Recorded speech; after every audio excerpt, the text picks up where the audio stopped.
because you're really matching the energy of what's around you. When you go into nature, a lot of times you just, because as humans, we're matching energy all the time. We're matching energy when we're at work. Ooh, that can be really challenging. We're matching energy when we're with family that we like, family that we have a hard time with, depending. We're matching the energy of the grocery store or the culture that we live in, whatever it is. When we go into nature, we start to match the energy of nature. And that's in a whole Wow. different space, completely different space. Time's not even the same, right? Enjoy this Wild Soul Gathering production. I'm Dr. Sandra Marie. Pour yourself a really tall glass of spiritual curiosity and join me for the Happy Hour for the Spiritually Curious podcast. In the spirit of happy hour, cheers to some new insights, peace, revitalization, and perhaps an aha moment that may change your life.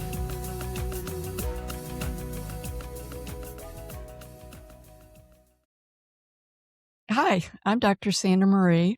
Today, I am joined by Gwyneth Flack, a transformational teacher, intuitive guide, who has been helping people develop intuitive awareness, creativity, and deeper relations since 2007. She's the author of Limitless, Transform Your Life with Intuition and Creativity, and has taught thousands of classes and private sessions as her way of making a difference in today's world. Gwyneth, welcome to the show. Thank you. It's great to be here. Gwyneth, you've been aware of your intuitive abilities since childhood, and you've had a near-death experience. Can you talk a little bit about those and how that early expansion of awareness translated into the grounded, practical tools that you teach today?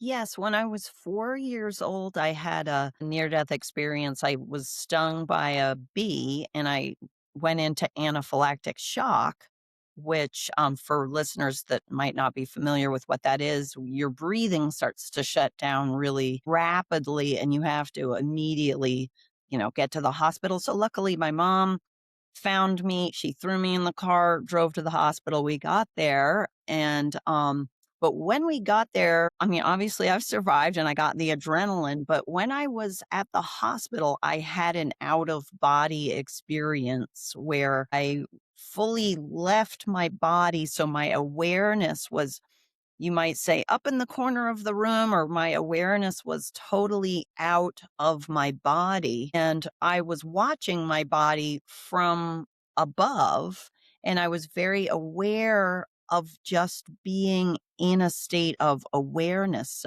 So I had this experience of being beyond the body, being, in my awareness that's really a state, if you will, of neutrality, where you don't really have any judgments about anything. You don't have fear.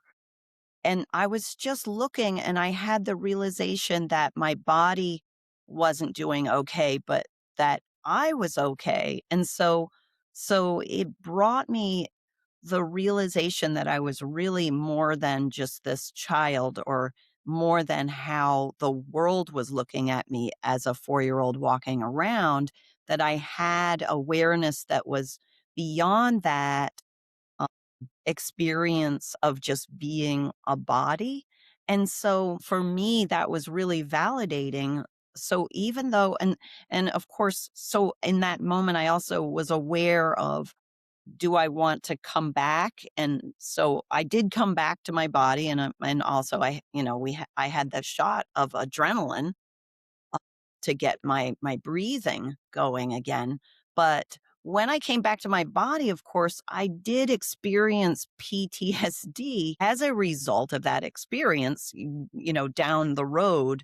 But also, what came out of it that was really beneficial and incredibly validating, I would say. In other words, it sort of validated spirit. It validated who I was as a spiritual being, because prior to having that experience, this might sound kind of funny because I was only 4, but prior to that experience, I actually had been wondering, there must be something more to this life than just then just this is why do people just see me like a body and treat me like a body and speak to me just on that intellectual level of just, just face value, just taking me as I am as a body.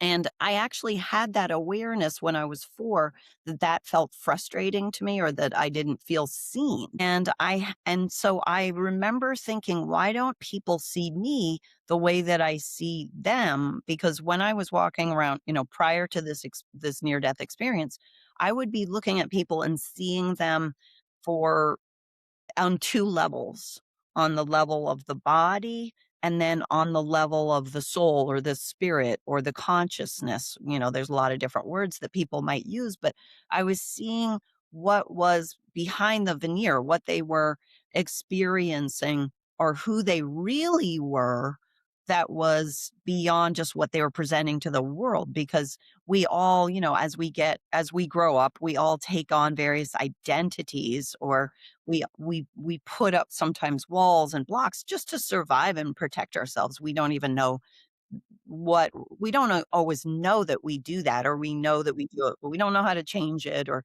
something like that. So as a child, I was just walking around looking at the 2 versions. The way that I saw it was who the person really was under the veneer, and then what the veneer was that they were presenting to the world. So body and soul. And so that's why I had felt frustrated, because I was seeing people that way and I was surprised that they didn't see me back the same way that I saw them. And they would have started out as a child with the same, ability to see both levels, because I do think that children all come in with that ability to see people on 2 levels. And so it wasn't that they never had that ability, it's just that they had lost that ability over time. And so to me, it felt frustrating because I wanted them to see my light. Gosh, I have so many questions from this story. So the first one is, this sounds like it was a choice point for you. So as you were watching this, you could have chose to leave this earthly life, but you made a conscious decision in that moment to stay. Now I know you understand that you shared that they gave you adrenaline, that medicine would have counteracted the allergic response. But I will tell you, I worked in emergency rooms for decades and dealt with a lot of emergencies. And I can tell you that there were many times when we did everything right and the outcome was not the outcome many people desired. Right.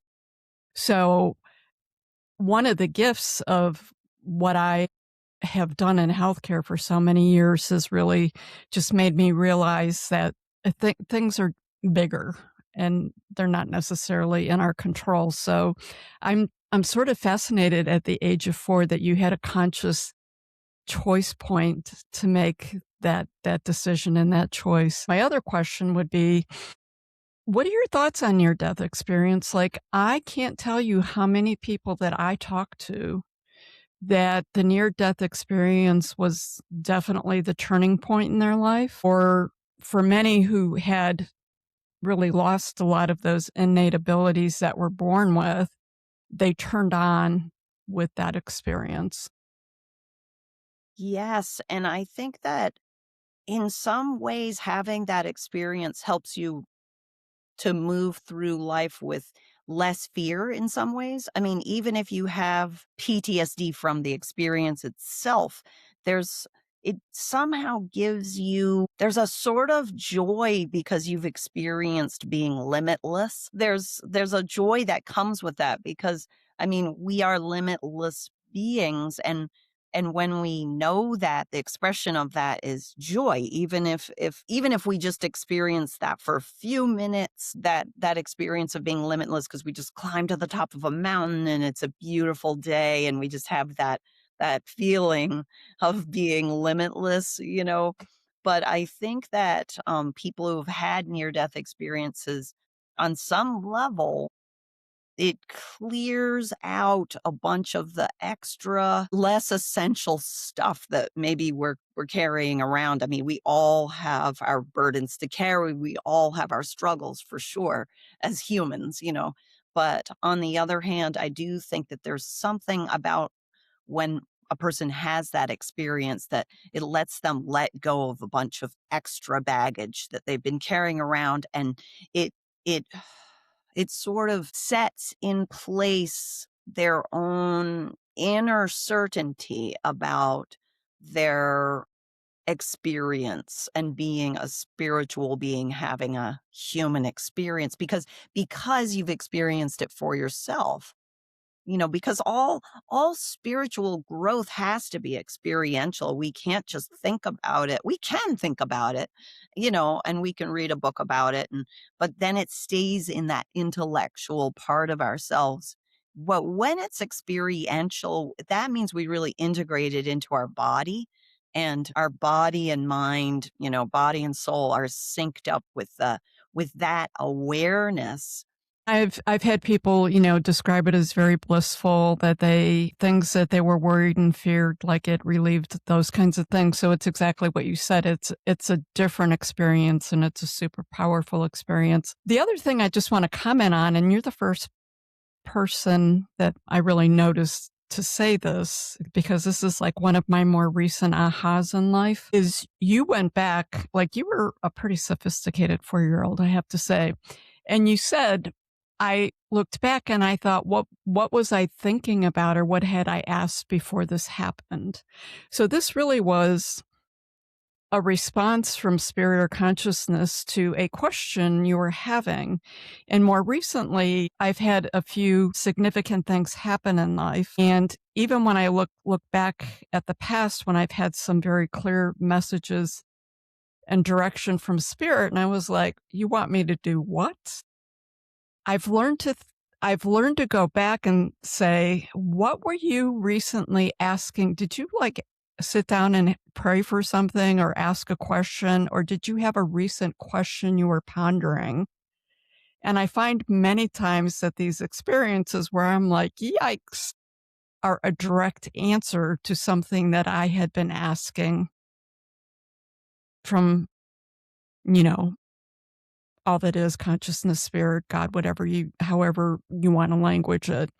So it was really interesting to hear you use that language when you described it, that you took it right back to something that you were thinking of, and that experience literally was your answer to the question. I think that happens so much, and we're just so unaware of it. And it's something that I've really had to unconsciously inject into my life. Like, had you recently asked some question that you wanted an answer to?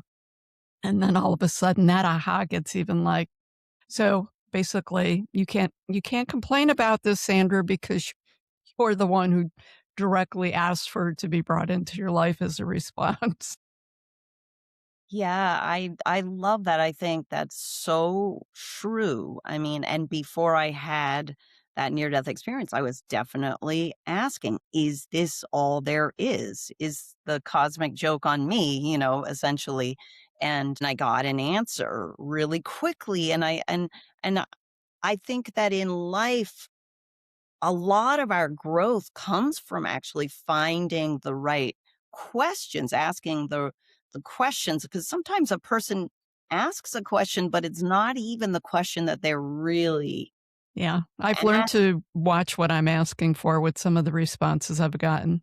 Yeah. Yeah. I mean, and it can be a really fun practice to just write down our questions and then cross them out. Is that really the question? Or what's really at the heart of this question? Cross out that, write down the next one, rewrite it again. And then, I feel like when that's 50% or more of a lot of times of having a breakthrough or reaching some new level of clarity or inviting an experience. Of course, like you said, we want to be aware of what experience we're inviting, but it can be a really fun process for our growth or for raising our conscious awareness, expanding our conscious awareness in some way. Many people struggle to trust what they sense internally. How do you help someone distinguish between intuition, fear, imagination, or just conditioning?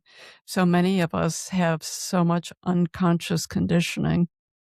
Yes, I mean, I love to help people to differentiate between their intellect, which is our learned knowledge, and that's really important, of course, and our intuition. And it's two different qualities. It's really two very different vibrational frequencies or qualities, if you will. And there's two different purposes. And the goal really is to kind of get our intuition on board because our intellect has been trained right from kindergarten on. As soon as we enter the school system, we are working out our intellect and it becomes the biggest muscle, the dominant muscle. And then of course, if that's the only muscle that we're using, well, just like when we go to physical therapy, how sometimes we go to physical therapy because we have a sore back and it turns out we overdeveloped one muscle and some other muscle, the PT person points out and goes, that muscle, you need to do this funny little exercise that will develop that other muscle. And then it all comes into balance and alignment. And so that's really the real same thing with our intellect and intuition because our intuition it's so innate. We're so intuitive, way more than we realize or know because it's never had been in the spotlight. It's never been given a place at the table, at least for most people who grow up in our broad culture. And so basically we have to make friends with it in a really gentle and fun and playful and creative way because it's right there, but we have to give it some space. We need to create in our lives like a pause, if you will, slowing down the analyzing part of ourselves for a moment and just saying hello to our intuition and creating some space for it in the world by being willing to experiment or play with it in a low stakes way. And then we start to realize what it is experientially. Like I was saying earlier, it's got to be experiential because we can think about it and, we could even read a book about it or whatever, but really it's the using it and then noticing when it was working and when it, wasn't working. And was that my intellect? Because our intellect is in past time. It's holding mental image pictures in our minds from our experiences, and it's holding all this learned information. And our intuition is in present time. It's always in present time, and it's got this very gentle quality where maybe it will be repetitive, but maybe it might also just get squashed by the intellect because sometimes the intuition will give us something very gently. And it's important to also recognize the intuition is not going to defend itself. That's the intellect. The quality of the intellect, we defend our thesis, we get our master's degree or our PhD, right? The intellectual system is all about like defending our argument, defending our position, defending, right? Intuition, it's defenseless, quite literally. It doesn't defend itself. It just gives some information that is aligned for us. And it's never going to give it in a critical way. It's never gonna go, "You're not Yeah. good at that," somewhere where we got invalidated. In 6th grade because we didn't do a good job on our math test, and we felt shameful, and we're still carrying that around, and so anything negative, critical, defensive, all that kind of stuff, that's a quality of the intellect. But also our intellect, to be clear, is really helpful. We need our intellect to edit a book that we write. We need it for doing our taxes. We need it all the time for tons of stuff. But the intuition will give this very gentle, clear, calm information to us, and we can experiment because we can go, okay, I think that came from my intuition. I'm going to experiment and follow it because it's low stakes. Let's say this is how we build trust, and so it's low stakes. Which way is going to be the prettier direction to go for my walk? Like Yeah. that kind of thing. And then when the big stuff comes up, we have our intuition. We don't want to reserve it for just the big stuff where we go, oh my gosh, I wish I could get in touch with my intuition because I'm changing careers, getting a divorce, want to move to another part of the country, whatever it is, the big stuff. If we've been practicing with the small stuff, we've built that trust and we go, oh, I know because I have trusted my intuition now at least consciously at least 100 times, or something like that. And I can trust it. So that's all like, that's really I never thought of our intellect as the past because it seems to be, operating in the present, but as you described it, I see the logic in that. So let's go a little deeper into that because we do recognize that there is value with the intellect living in the physical world that we live in as much as there is with intuition. So, what does blending the two look like without feeling like you're abandoning reason or you're not abandoning your gut feelings? That's a really great question. So let's say I'm writing a book, and it could be, let's say I'm developing a business. So it could be, I'm just going to use book as an example, but a person could fill in the blank and say that, they're starting a new company or something like that. So if I'm writing a book, I'm out on a walk one day and I want to write a book. It's in my mind. I really want to write it. And I'm asking the question of, what would be really aligned for me? What kind of book might I want to write? And so my intuition, my intuitive knowing gives me a couple of great ideas. Let's say like 3 different ideas show up through my intuition, not through the intellect.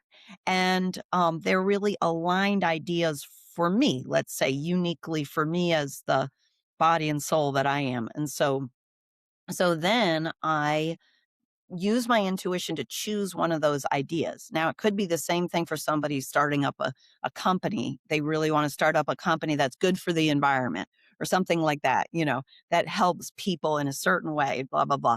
So you've selected your idea. The idea showed up from your intuitive knowing, your higher self, and then you've selected it. And then it's time to start to really implement it. So like for me, let's say I start to write it, then I'm typing it on, oh wow, this is a huge mess. I've just written 5 pages and, just straight from my sort of intuition. I've been kind of guided divinely in a way to write it. And then it needs editing. So now intuition, nope, I don't need that right now. What I need is a really clear intellect to do a really good editing job. And oh, good thing I took that, whatever, English class or something. Whereas for somebody else, let's say they're going to build a prototype, with their hands. I don't know, they're an engineer and they're going to start this company.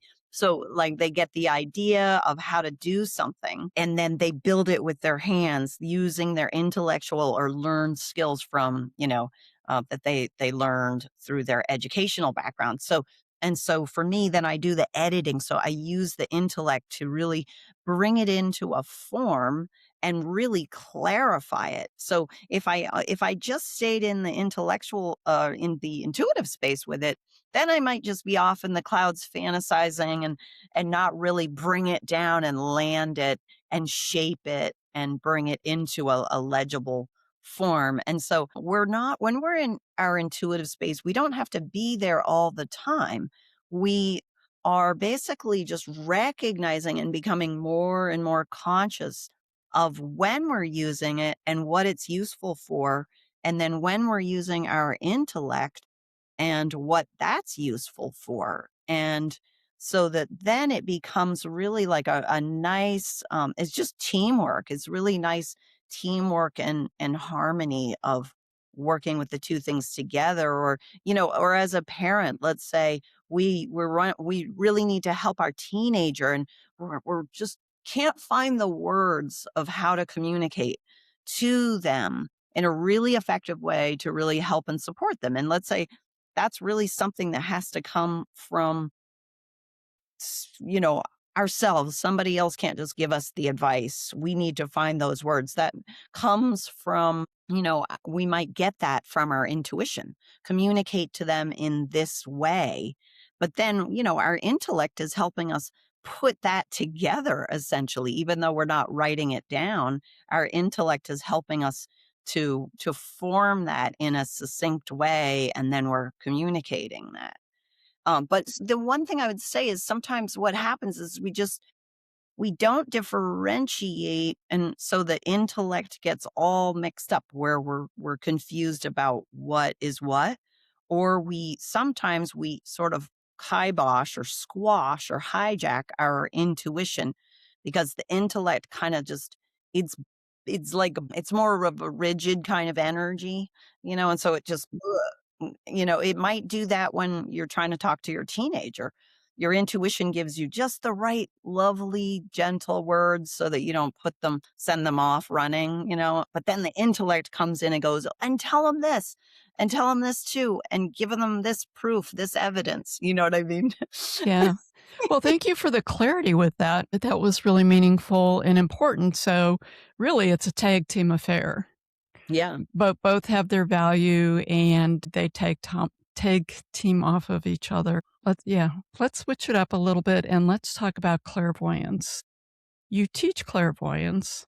For someone new to this language, the language of the four clairs, what does clairvoyance actually mean in practical terms?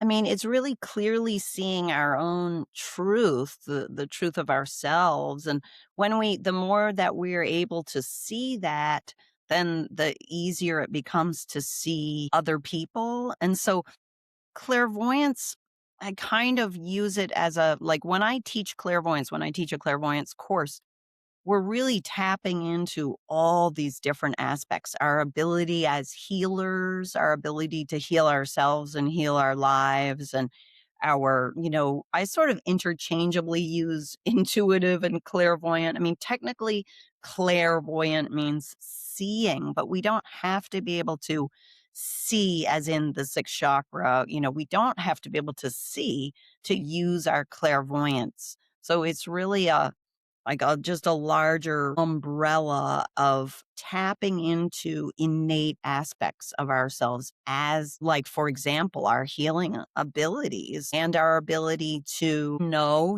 our intuitive knowing. All of that is covered in a clairvoyance course. It's all these different aspects of ourselves, our clairaudience, when we're hearing a message. There's so many different ways that spirit gives us messages, or that we can receive messages. It's a receptive space. And so a lot of it is being able to prepare ourselves gently and slowly over time, which I do in a clairvoyance course, where you're really creating a nice, safe foundation or a habitat, if you will, to be able to heal, trauma or heal past patterns and hone your intuitive aspects, all those different intuitive abilities, reconnect with all those abilities. And so it's a step by step, slow process, because I think that's really the only way to do it, because it's a very deep level of spiritual growth or personal growth, which to me is kind of all the same: personal growth, spiritual growth, different ways of describing it. It's very deep, but the way you go into it is with a lot of laughter and, and Okay. not getting heavy, because really anytime we get too heavy, it's actually harder to heal. The more we can sort of set our space or create the space for ourselves to be able to be grounded, be in our bodies, and be kind of tapping into our innate ability to laugh and to feel joy, then it really speeds up the process of becoming more intuitive, more clairvoyant, and healing our lives as well.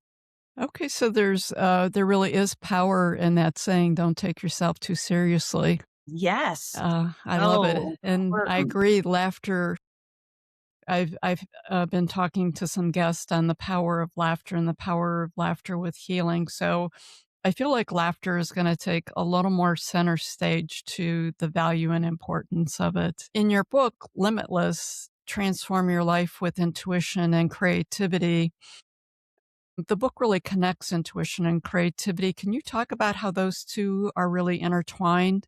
And is creativity a doorway into intuitive awareness? I mean, the two are so linked because really our imagination is really a healing space, a healing habitat. We are all imaginative, creative beings. I mean, we really are creative beings born that way.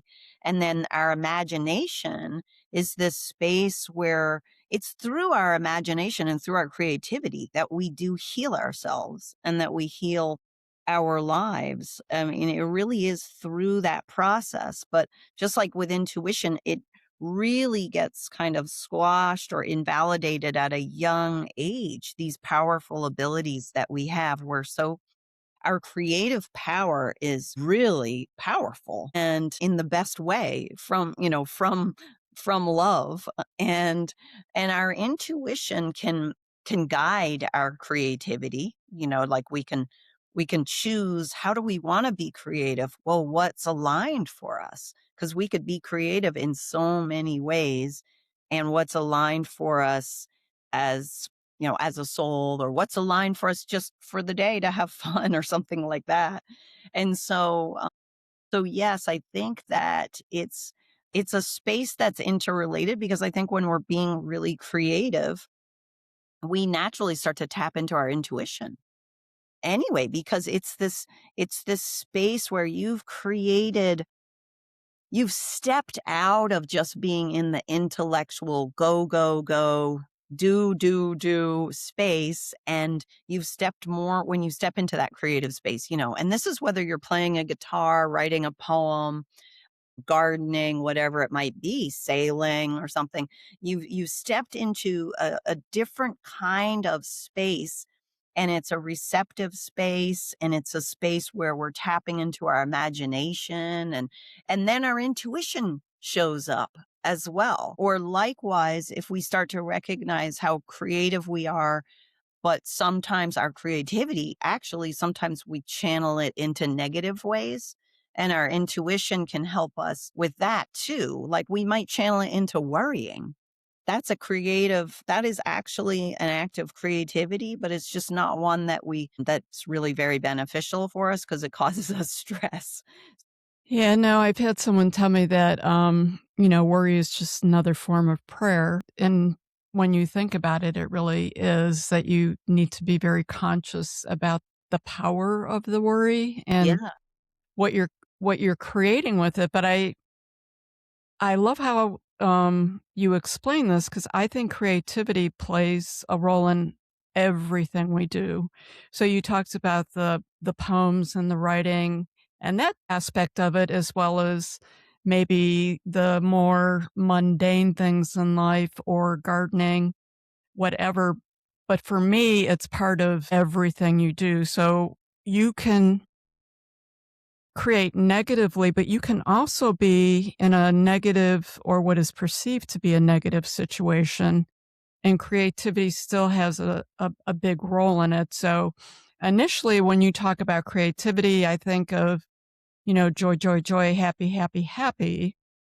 But I remember during the pandemic, I was working on Navajo Zuni reservations, and creativity played such a huge role because we didn't have supplies and we didn't have what we needed. And it was an area that already was very impoverished, but now we had even less to deal with it. So I think that we don't connect the two, that we are very creative with our solutions a lot of times and how we problem solve, so that it feels like it's part of like everything we do.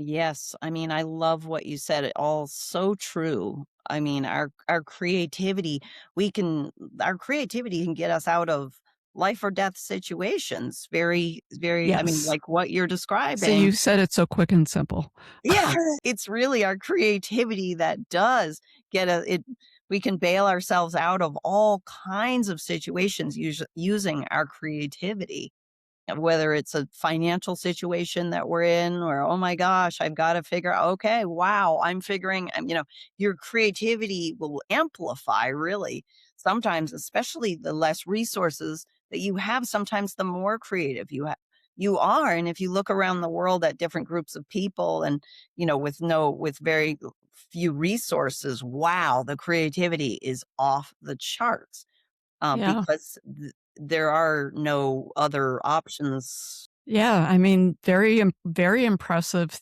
Yeah, things that we don't even hear about half the time, but what people are doing.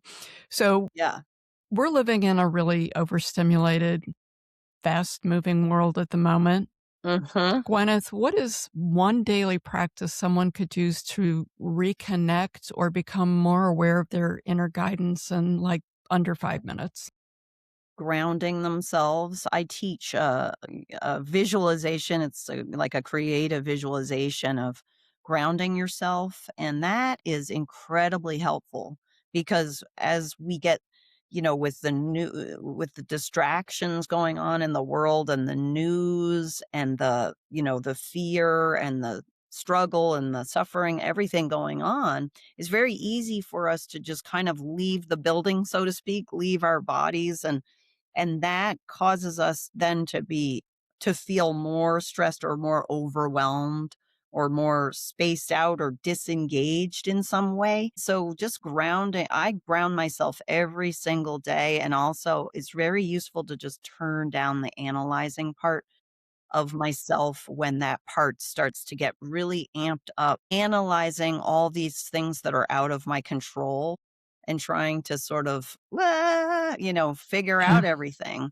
Yeah. All these things that I can't necessarily figure out. Whereas if I ground myself, turn down the analyzing part, and ask, what can I do that makes a difference? How can I serve today? What can I do to improve the conditions around me in some way?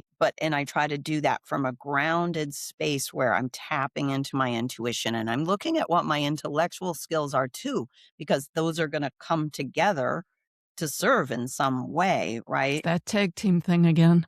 Yeah. But starting out the day, being grounded and being embodied is another way to say it. Finding a way, I teach a certain way of grounding, but a person could go out and, take a little short walk in the park, depending on if you live in the city or the country or, in the woods, or go play with your dog or your cat, something that really grounds you and that you really can a way of grounding yourself that really you can take it with you. And so that's why I created as a visualization and a daily practice, and I can really feel myself have the awareness of being present in my body, because that's we can really have ownership over our body that way, really own our space, own our bodies. And because really fear is what sends us out of our body.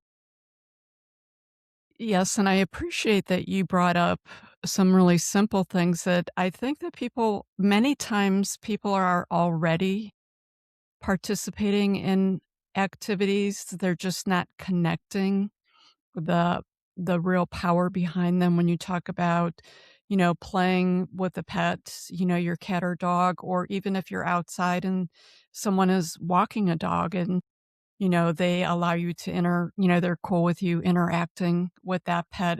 It can be as simple as that, but recognizing how that resets you and Yeah. not the power of it. I think a lot of times we're not consciously aware. We know that it made us feel good, that we, gave us a little half smile there as we went on, but connecting the power behind it.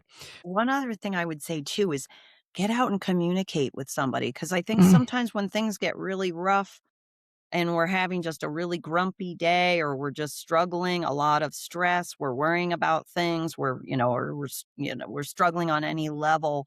Sometimes we can just get so much in our head. And if we just get out and have a conversation with somebody, it really can change our energy very quickly. And we go, okay, all right, I'm connecting with other humans. It's so important. Communicate, communicate. And if you feel like I don't want to communicate, that's a sure sign. Get out there and communicate with somebody and you'll feel better. And you're talking about communicating in a more personal way versus using a device, or does a device count too? I would say get out into whatever, you're just going to the grocery store and you're just shopping and you're standing in line and there's somebody really that's friendly. I mean, because obviously you're using your intuition about who who you want to interact with.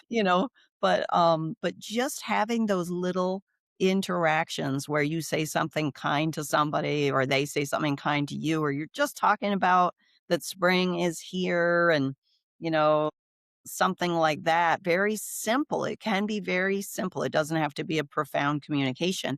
I mean, ideally, get out there with a good friend, but sometimes, it's just if we don't have plans to get together with a friend that week or if we don't have family around us or something like that, just get out into the world, take a walk and say hello to somebody because it's really I feel like what's going on in the world right now, a lot of people are just feeling isolated and in their heads or alone or their struggles they're going through. They don't know how to, you know, talk about it or they don't want to share.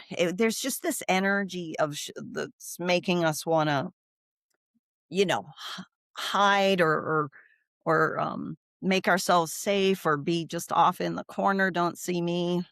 I would agree with the isolation. I mean, we're having the highest suicide rates with our youth and, depression, all those statistical things, if you start looking at them, are, and this is globally, literally globally. The World Health Organization actually has named that one of the top health priorities is the loneliness epidemic. Yeah. But even if you go out, when you're talking about being around people and just going to the grocery store, and a smile or a quick little interaction, I think it's important that you don't have to be meeting with someone specifically. Like, I don't have anyone to call. So a lot of times I'll talk about 100% service to yourself is equally as important as 100% service to others. And in that simple situation, walking into a store and holding the door open for someone pushing a cart out or holding a couple bags of grocery actually meets that definition. Yeah. That person feels really good and happy and acknowledges that you held the door open for them, and you feel good that you held the door open for them. And it is 100% service to yourself as well as 100% service to others. So it doesn't always have to be some big event. It's Yeah, we healing we always we goes. make things a lot more. We just need to get back to the simplicity, and Yeah. simplicity is not a bad word. So let's switch over now that we're talking a little bit about relationships. You have talked about expanding awareness to heal relationships. What shifts internally when someone approaches conflict or tension in a relationship more intuitively? Yeah, so you're saying hello to each other on a deeper level. Because once again, if you have two people in a relationship, whether they're best friends or whether they're in a marriage or whatever that is, a child or parent or whatever, if we're able to, when we're practicing being intuitive, we're also starting to see people beyond their veneer, beyond what they're just presenting to the outside world. And so we're if you will, we're tapping into that remembrance from when we were really young, when we were a baby and a toddler and up until maybe age 6 or 7 where we really were walking around having that awareness. And so if we come back to that becoming more intuitive, I'm not saying become a child or whatever, but become tapping into our intuition helps us to literally start to say hello to people, spirit to spirit. It's is a real thing where we're saying hello. And in fact, I have my students even do this in class where they just say hello to each other non-verbally, spirit to spirit, and it's an immediate healing.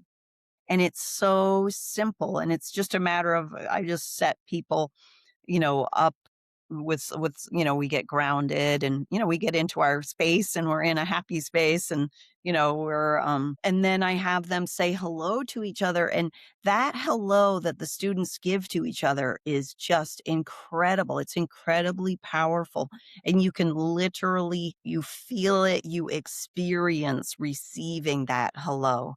And so that is really, to me, that's at the basis of a relationship, a successful relationship, is that we're able to say hello to each other, spirit to spirit, non-verbally. And once we can do that, of course, we can be in another country where we don't even speak the language, and we could say hello to somebody. And, and that, when we say hello to somebody like that, we can say hello to a baby like that. We can say, so we don't even have to speak the same language, or it could be that in a relationship, sometimes we don't feel like we're speaking the same language. Does that line up with when people say, "Oh, thanks for calling me. That's so weird. I'd been thinking about you the last couple of weeks." Yeah, I mean, that's like pragmatic intuition where, where, you hear your phone, you hear a text come in, and your phone's over on the other side of the room, and then you think about this person, oh, that's Jill or something like that, and you look and you go, oh, it is Jill. That's pragmatic intuition, which is sort of like more like telepathic communication. I mean, it's all Okay. connected. It's all connected. Like, we're all telepathic. A lot goes on telepathically between each other, but the spirit to spirit hello is part of that. It's just that it's like a little more focused, let's say. Like, if I'm intending consciously to say hello to somebody, spirit to spirit, and everything softens when that happens. That's the nice thing. So if you take two people having a conflict, and they say, and one is even able to say hello, the other person doesn't even have to know how to say hello. One person says hello, it a lot of times it really softens the conflict. So then all of a sudden, it's like an exhale, or, it's like an inhale and an exhale. Okay. Um, and so a little bit of the defenses can go down, and also being able to give each other space, and that's an experiential thing, because once again, it's not physical space, not like, oh, I'm sitting 5 chairs away from you. It's like we could be squished up next to each other on an airplane or something, and I could be giving that person space. But in a relationship, how often do we consciously, actively give people space to be where they are, wherever that is? Because that's a great starting point for two people to be able to then start to get into authentic communication with each other. And so that's another thing that I teach, because it's experiential and it's a little hard to explain, but we all have experienced being given space and not being given space. And so, like, sometimes when we're growing up, let's say our parent didn't give us enough space, it seemed like they were always just energetically just in our space. That's when somebody's not giving us space. Or likewise, maybe we had a parent that gave us a lot of space, and so they were just not energetically getting in our space. They were actually giving us space to just be who we are and develop as develop in a way that's very aligned for us, let's say. But that shows up in a relationship too. If we can learn how to say hello, give each other space, wow, we're creating this really great habitat for authentic communication, and for growth, and for being able to bring ourselves into present time, because the intellect gets us stuck, of course, in past time with what happened in the past. So a lot of what we talked about today has been about the intuitive and the intellect and how they tag team. And you brought up the telepathy, and that phone call thing was more like an intellectual telepathy. And in the spiritual community, there's a lot of talk about people's telepathy expanding and turning on, and that perhaps we're going to see a lot more of that. And the more I've gotten into that, what I'm realizing is I feel like the telepathy may not be this intellectual type of telepathy, but it's going to be a heart to heart type of telepathy. where we sense each other on that more heart loving kind of way. What are your thoughts on that? Yeah, I mean, I don't know if there's I don't know, intellectual telepathy, that's an interesting way to put it. I was thinking of it like just telepathy is just nonverbal communication, Right. spirit to spirit nonverbal. But in a way, I guess you're right. Like if it's like just some words, like a text or something coming through, like you were thinking of it like that. Yeah, that's kind of interesting, like intellectual telepathy, like somebody's saying, "Hey, do you wanna go out for lunch?" The text comes through and it's yeah, but yeah, so you were asking about the heart to heart telepathy, right? Yes. I think And that's going to be a big thing that's going to come to the forefront soon. yeah, I mean, because it's so important to come into our heart space and be in our heart space. And that really softens our communication too. And so I do think that that spirit to spirit hello immediately brings us up into that beautiful telepathic heart space that you're talking about, which is really powerful because it's this, it's magnetic. It's like a very magnetic space, that heart chakra. We really magnetize, and so I think that any kind of, I mean, I think that we're always telepathic. The thing is because we don't realize how intuitive we are, we're walking around having some form of telepathy all the time. That's what is the interesting thing. Like, and sometimes because we don't know, we're oftentimes we're reading the room. We have that expression, which is kind of cool, right? We say, "Did you read the room?" Or, you know, "Is this person good at reading the room?" Well, we are reading the room, whether we know it or not. So when we develop our intuition, we can consciously read the room. We can consciously read what's going on. But if we're unconsciously reading it, that's where things get kind of funky or kind of mixed up because we're reading something, but we don't know exactly what it is that we're reading. Sometimes we go into resistance to it. We hit something, we're around somebody and they have a certain energy that somebody in our past had, and we didn't like that energy that somebody in our past had. And that person has that same energy, even though they're a totally different person. And they could actually be a fabulous person, but we're not, but we just unconsciously go into resistance or judgment, and so we start to judge because we don't really understand. But if we have our conscious intuitive awareness, we can go, "Oh, it's just an energy. That's just some thought forms or some pictures in my mind that are in past time in my intellect, and that I make this association with this person. And actually, we have all this in common." Like I've seen sometimes with students, like I had two students years ago that really kind of didn't like each other. They were a little bit, they would sort of keep each other at arm's length. They kind of were a little judgmental about each other. They admitted this later on. And then when they started to have that hello, that spirit to spirit hello with each other, and they started to read each other through learning training, intuitive, being trained how to read, and they started to release lots of energy, lots of matching energy between them. They suddenly realized how much they had in common, that they had way more in common than was different, and they started to actually collaborate together on some creative projects. And so that's what I mean by a lot. But if we're not consciously intuitive, it's really can be tricky. Sensitive souls out there. Yeah. Well, so let's go a little deeper into that. You've worked with healthcare providers and mental health professionals. Could be Yeah. a rough group. Yeah. How does intuitive development complement clinical or structured training? Yes. I mean, so many mental health professionals and like this work and have done this training, and doctors and nurses and all kinds of people. But yes, because it's giving you another layer. And they know that they're being intuitive, but they don't always know how much they're being intuitive. And they don't always know how much they're being impacted by the energy of the world and by the energy of the people that they're helping. And so they're carrying around. So basically, if you're working with people a lot in any capacity, as a healthcare person, a mental health, or as a school teacher, or whatever it might be, you're out there being a healer.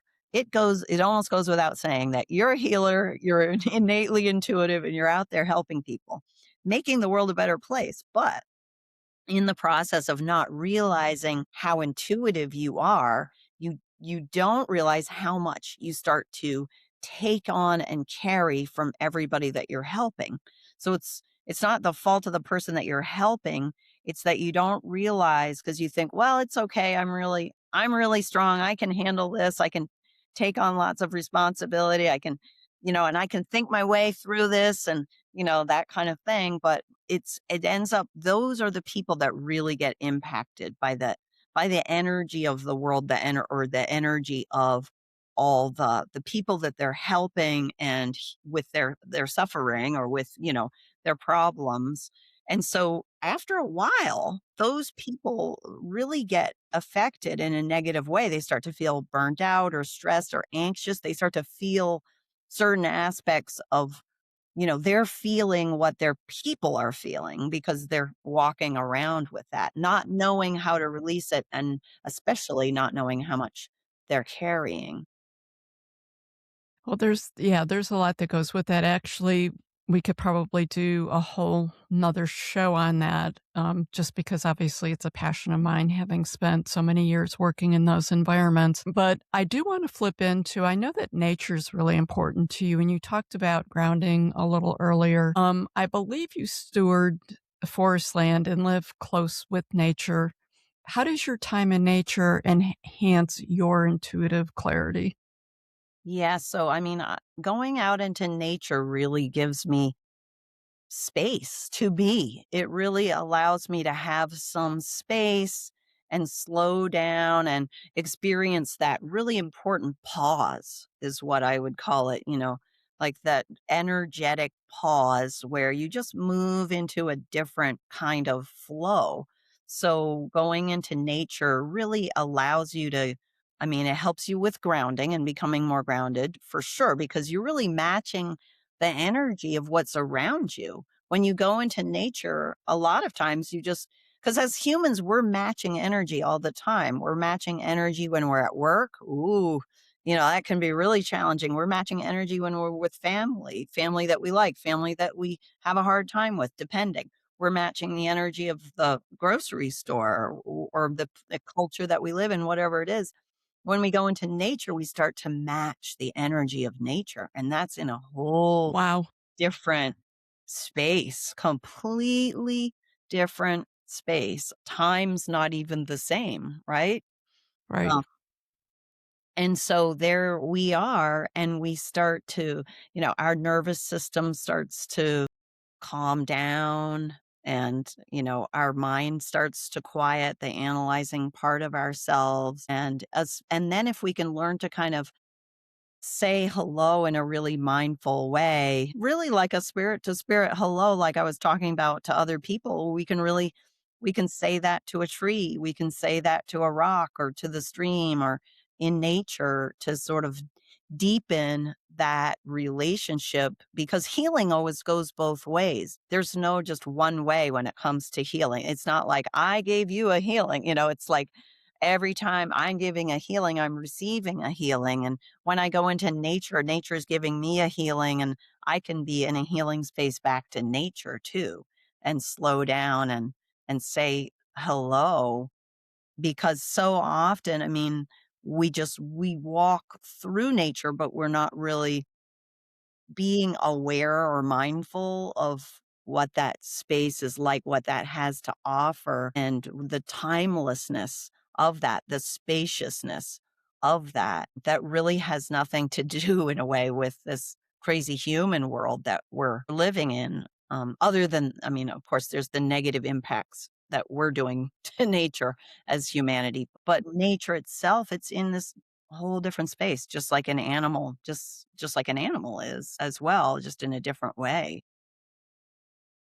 Yeah, am gifted to be living on a farm that I steward right now that's pretty rural. And I would agree, like, once it's different than when I lived in the city most of my life. Honestly, even just taking a walk through the, local metro parks or something like that, being out here every day, on a lot of levels, it's not always so intentional because it just is what it is every day. And having animals at least 2 times a day, if not more, what the weather condition is, I am out in nature. Mhm. And I've really come to like that. And some of my most invigorating moments, honestly, have been really taking care of things when the elements can get a little intense. Mhm. And there's something about it that just you get really connected with the nature and the earth in a very different way in those moments. And it just brings out this whole other level of your being that you don't recognize at other times. Yeah, it's true. I mean, we have a maple syrup business too, so it's Nice. we're entirely in So you're busy right now. Mother Nature decides when the sap is gonna flow, and it is flowing right now. And, Yeah, it's we can't schedule that. We can't even schedule anything when the sap is flowing. It's Mother Nature, and, so it's a really interesting way to be in relationship to your work, making maple syrup. absolutely. So Gwyneth, for someone who's interested in working with you, how would they do that and what would that look like? They could send me an email through gwynethflack.com, my website. That would be the easiest, most direct way to communicate is send me an email and take a look at the website and see what the offerings are. There's next offering is on May 2nd. It's an intuitive tools class that will meet 4 times. And if you're a nurse, you can even get nurse contact hours for Oh, this sweet. online series. Yes. Yeah, there's going to be a retreat in August in Puget Sound that actually nurses can get contact hours for that.